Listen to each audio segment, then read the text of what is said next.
يعني انا المخابرات المغربيه نضحك عليها، حتى الملك نتاعهم نضحك عليه، ولكن خيانه القصر الملكي خونه، المغاربه خونه. انا لم يلقى علي القبض، والدليل عن ذلك كان عندي تقريبا 100 شخص يمشوا معايا بالسلاح في المغرب، من بينهم اخوه من الافغان، من بينهم كان احمد الزاوي موجود تم، ابن عباس اقبال موجود تم، كلهم كانوا موجودين، بعض قيادات الجبهه الاسلاميه للانقاذ كانت موجوده ثم، من بينهم عبد القاسم طاجوري عليه رحمه الله. انا يا استدعاني القصر الملكي من طرف اخر، وكانوا عندنا 4 اخوه محكومين بداخل السجن، اتصلوا بي.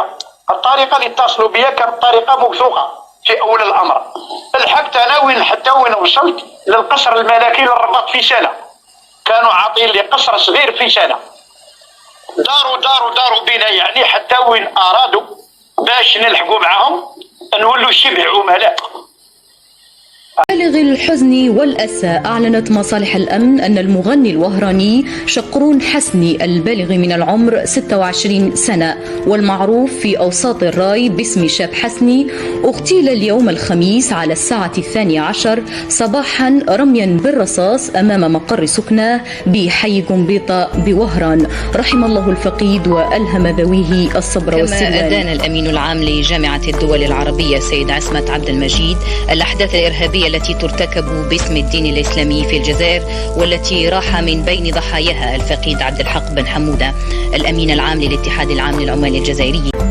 كما أفاد بيان لمصالح الأمن بأن محراب سيدي بن عمر ومحراب سيدي علي شيخة زاوية سيدي بن عمر وكذا مقر هذه الزاوية الموجودة بعين الكبيرة بندرومة ولاية تلمسان تم تدميرهم ليلة أمس بواسطة المتفجرات من قبل مجموعة إرهابية. ولكن كل هذا العدد الكبير للخلايا المفككة إلى ماذا يشير دكتور في المغرب؟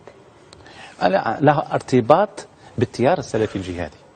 هذا التيار الذي انبثق على هامش طبعا الصراع الحرب الأهلية التي كانت في الجزائر، الحرب الأهلية أو انفجار الجماعات المسلحة في الجزائر. كان المغرب يعتبر آنذاك في بداية التسعينات بمثابة ممر وبالنسبة لعناصر الجهادية التي كانت في أوروبا وفي أفغانستان، وكانت تتدفق الأسلحة وتتدفق الأموال وتتدفق الإيديولوجيا من لندن وغيرها.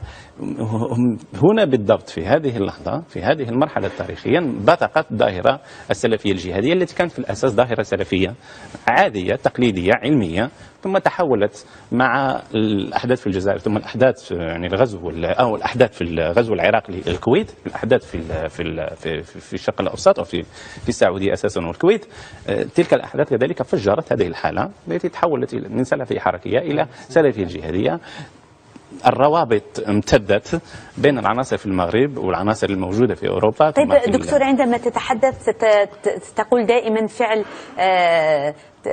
توسعت وانتشرت وتمددت. إذن كما يقول الأوروبيون إنها خلايا عابرة للحدود.